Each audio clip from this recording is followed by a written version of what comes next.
Une œuvre d'art, c'est un choix, alors pourquoi pas un urinoir? L'urinoir, ce fut le choix de Marcel Duchamp, peintre, plasticien, génie précurseur de l'art moderne.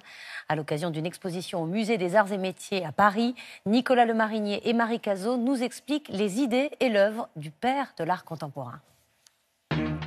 Un sourire au coin des lèvres, un regard décalé, Marcel Duchamp est un révolutionnaire.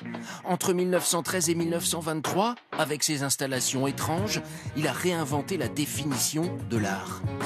Avec Duchamp, on peut dire qu'un urinoir est une œuvre artistique et on vous explique pourquoi dans le choix du 20h.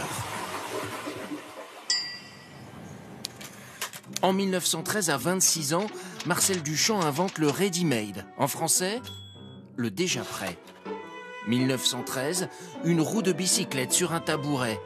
1914, un porte-bouteille. L'idée est simple, mais révolutionnaire.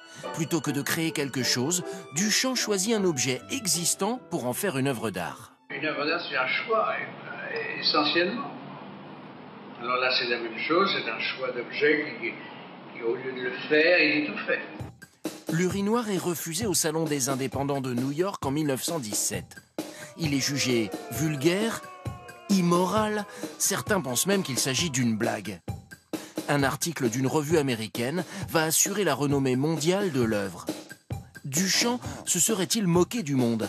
Pour ce dessinateur qui lui a consacré un livre et une expo en ce moment à Paris, la réponse est non.